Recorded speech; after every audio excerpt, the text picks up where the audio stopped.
이번 시간은 일감에 대해서 알아보겠습니다. 자, 지금 제 녹음 환경이 좀 좋지가 않아요. 바깥에서 오늘 하루 종일 공사를 하고 있어서 이 나무 던지는 소리가 좀 들릴 겁니다. 좀 양해를 좀 부탁드리고요. 지금부터 수업을 일단 시작을 하겠습니다. 자, 그럼 지금부터 레드마인에서 가장 중요한 기능이라고 할 수 있는 일감에 대해서 알아보겠습니다. 일감, 말이 좀 이상하죠? 요거는 그렇게 번역이 돼서 그렇고요. 또 일반적으로 업무나 다른 그 프로젝트 관리 도구에서는 티켓이란 말도 많이 씁니다. 자, 여기 opentutorials.org를 클릭해서 들어가 보면 우리 생활코딩의 홈페이지인 opentutorials.org를 개편하는 작업이 진행되고 있는 업무들을 볼 수가 있습니다. 그래서 일감으로 들어가 보면 자, 이 프로젝트에 소속되어 있는 일감의 리스트를 이렇게 볼 수가 있어요. 그 중에서 여기 토픽 관리 기능 개발이라는 일감을 클릭해보면 자, 요 일감이 세 기능에 해당된다고 이렇게 나와 있고요. 누가 만들었고 몇 시간 전에 추가됐다. 그리고 상태는 신규 상태고 우선순위 보통이고 담당자는 이고잉이다. 이런 정보들이 이렇게 쫙 보관이 되어 있죠. 그래서 일반적으로 작은 기업에서 이 업무 관리를 하는 거 보면 가장 기초적인 단계가 이제 커뮤니케이션을 이용해서 업무 관리를 하는 거죠. 그래서 이메일 같은 것을 이용하는데 그나마 뭐 구글의 지메일 같은 경우는 그런 것들이 좀 잘 되어 있긴 하지만 기타 다른 메일 서비스는 거의 이 커뮤니케이션이 발생했을 때만 이 업무들이 관리된다라고 하는 점에서 이메일을 이용하는 업무 관리 방식은 한계가 많죠. 그 다음에 이제 하는 게 이제 게시판인데요. 게시판 같은 경우는 이 컨텐츠를 생산하는 거에 최적화되어 있는 이 도구이기 때문에 이 게시판에서 물론 어떤 정보나 이런 것들이 쌓일 수는 있지만 그 어떤 업무를 누군가에게 분배하고 또 업무의 어떤 진행사항을 체크하고 이런 것들을 하는 데는 턱없이 부족한 시스템입니다. 이 레드마인 같은 이 프로젝트 관리 도구들은 보통 이 블로그로 치면 포스트, 또 게시판으로 치면 이 게시물에 해당되는 그 단위를 일감 또는 뭐 티켓 이런 표현들을 써서 관리하고 있고요. 그런 걸 통해서 어떤 업무나 이런 것들의 담당자를 지정하고 또 업무의 일정을 산출하고 이런 것들을 효과적으로 할 수 있는 기능이 바로 일감이라고 하는 겁니다. 자, 그럼 제가 일감을 새로 한번 만들어 볼게요. 여기 새 일감 만들기를 클릭하면 자, 이렇게 생긴 화면이 뜨죠. 그럼 여기에다가 일감을 작성을 하면 됩니다. 자, 예를 들어서 제일 먼저 있는 건 유형인데요. 유형은 결함, 세기능, 지원 이렇게 있는데요. 결함 같은 경우는 어떤 버그가 있거나 문제가 있을 때 그것을 해결해 달라고 요청할 때 결함이라는 걸 쓰는 거고요. 만약에 새로운 기능이 추가가 필요하다 그러면 이제 새 기능이라고 하는 걸 선택을 하면 되죠. 지원은 누군가에게 도움을 요청할 때 지원을 선택을 하는 겁니다. 자, 그래서 제가 예를 들면 새로운 기능을 추가한다 라고 했을 때 새 기능을 선택하고요. 그리고 제목으로는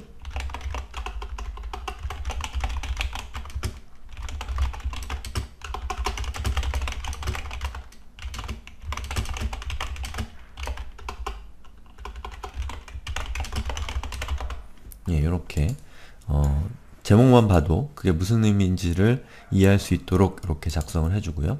여기 설명에다가는 이 일감과 관련되어 있는 자세한 설명을 적으면 됩니다. 자, 제가 미리 이렇게 텍스트를 입력해 놨는데요. 여기 있는 텍스트는 아무런 양식이 없는 그냥 깨끗한 텍스트죠. 그리고 여기서 밑에 보면 미리 보기라고 하는 버튼이 있습니다. 이 링크를 클릭하면 여기 여러분이 입력한 내용을 미리 볼 수 있는 화면이 요 밑에 있어요. 자, 그리고 만약에 여기다가 여러분이 뭔가 꾸며주고 싶다. 그래서 필요한 사항은 아래와 같습니다. 라고 하는 것을 이 큰 제목으로 하고 싶으면 이렇게 선택을 하고 H1 버튼을 누르면 앞에 H1이라고 하는 메타데이터가 붙습니다. 그럼 이 H1 뒤에 따라오는 이 텍스트가 이 헤딩 1, 즉 큰 제목에 해당된다라는 것을 이 레드마인 시스템이 이해할 수가 있게 되는 거고요. 그 밑에 나오는 부분은 목록으로 만들고 싶다. 그러면 이렇게 선택을 하고 앞쪽에 있는 글머리 기호나 아니면 번호 매기기 둘 중에 하나를 선택합니다. 그러면 앞에 이렇게 별표가 붙죠. 그럼 저 별표가 붙어 있다는 것은 그 별표 뒤에 따라오는 것들이 이 리스트의 아이템에 해당된다는 것을 의미하는 거고요. 그리고 만약에 여기 있는 여기 제가 이렇게 선택한 부분을 링크를 걸고 싶은 경우에는 이렇게 선택을 하고, 자, 여기, 이게 아니고요. 자, 제가 본문 형식을 좀 볼게요. 자, 여기 보시면 이 위키 문법이라고 하는 건데요.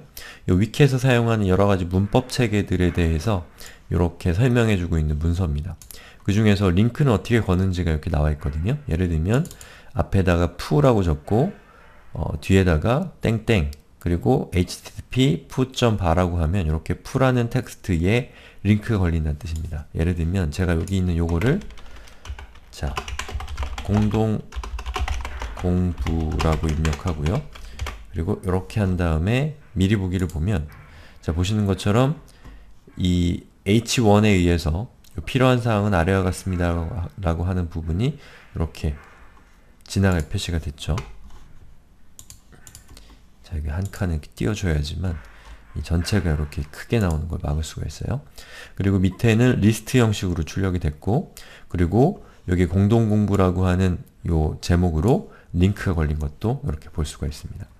자, 그리고 여기서 제가 담당자를 이고잉으로 지정하고 우선순위는 보통, 상태는 신규, 그리고 시작 시간은 2012년 6월 11일부터 2011월 6월 15일까지, 뭐 10일 말고요. 한 8일 정도로 하죠. 이렇게 지정을 하고 뭐 지정 시간이나 진척도는 정해도 되고 정하지 않아도 됩니다. 그리고 만약에 어떤 파일을 첨부해야 된다, 관련되어 있는 파일이 있다 그러면 여기서 찾아보기 버튼을 눌러서 파일을 첨부하시면 되고요. 만약에 이 일감을 다른 사람도 열람해야 된다 라고 하면 일감 지킴이로 이렇게 체크를 하시면 이 사람들도 이 일감과 관련되어 있는 사람들이 되는 겁니다. 이메일로 치면 CC에 해당되는 거고요. 만약에 이 일감의 어떤 상태가 변경이 되면 여기에 일감 지킴이로 등록되어 있는 사람들에게도 이메일이 발송이 되는 거예요. 자, 그 다음에 만들기 버튼을 누르면 지금 이 일감이 생성이 되면서 이렇게 43번에 해당되는 일감이 만들어진 겁니다. 그럼 여기 보시면 공동공부 현황을 시간의 순서로 볼 수 있게 기능을 추가라고 하는 제목이 여기 나타나고요. 그리고 밑에 보면 상태는 신규고 우선순위는 보통이고요. 담당자는 이고잉이다 라고 나오죠. 시작 시간과 완료 기한이 이렇게 표시가 됩니다. 설명도 이렇게 나와 있죠. 자, 그럼 만약에 여기 있는 이 상태를 변경하고 싶다. 그러면 어떻게 하냐? 여기 보면 수정이라고 하는 버튼이 있습니다. 그 수정을 클릭하면, 자, 보시는 것처럼 이런 화면이 나오는데요. 여기서 신규, 진행, 해결, 의견, 완료 이렇게 있는데요.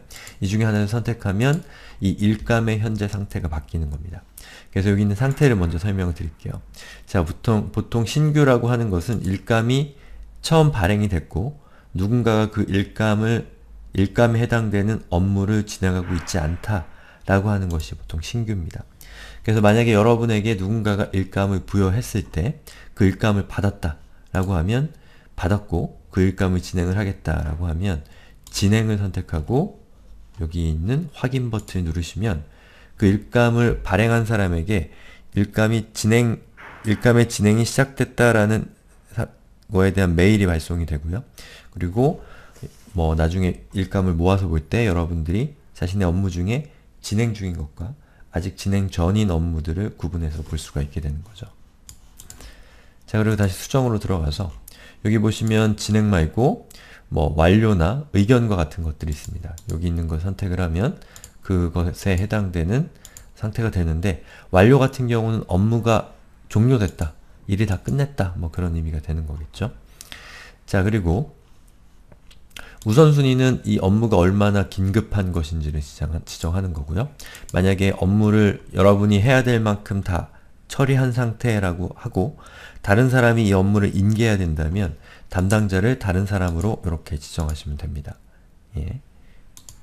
그리고 이 일이 현재 한 30% 정도 진행이 됐다. 그럼 30%를 지정을 하게 되면 이 업무들 간의 진척도를 어떤 퍼센테이지로 볼 수가 있기 때문에 나중에 그것을 이 구조적으로 파악하는 데 도움이 되는 거죠.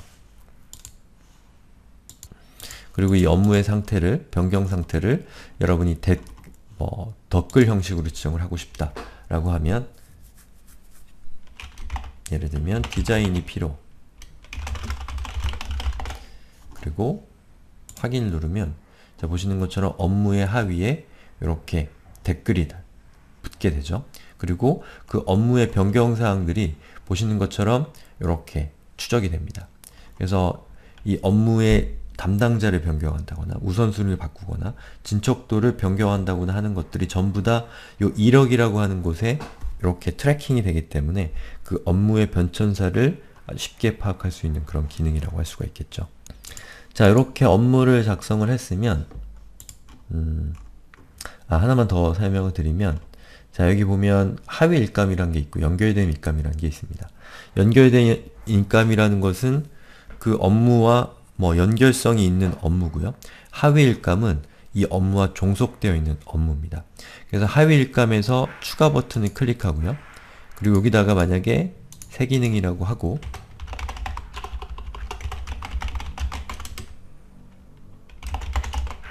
공동공부 디자인이라고 적고 설명을 적고 상태나 이런 것들을 지정을 한 다음에 만들기를 클릭하면, 자, 보시는 것처럼 이 공동공부 디자인이라고 하는 제목을 가진 일감이 발행이 되고요. 그 일감은 요 새 기능 샵 43번이라고 하는 기능의 자식 업무라는 것이 이렇게 선택이 되죠. 그래서 우리가 직전에 만들었던 공동공부 현황을 시간의 순서로 볼 수 있게 기능 추가라고 하는 이 업무를 클릭해보면 이 업무의 자식 업무로 하위 일감으로 공동공부 디자인이 이렇게 포함되어 있는 것을 볼 수가 있습니다. 그래서 일감과 일감 사이에 관계성을 부여하는 방법이 바로 하위 일감이라는 것과 연결된 일감이라는 겁니다.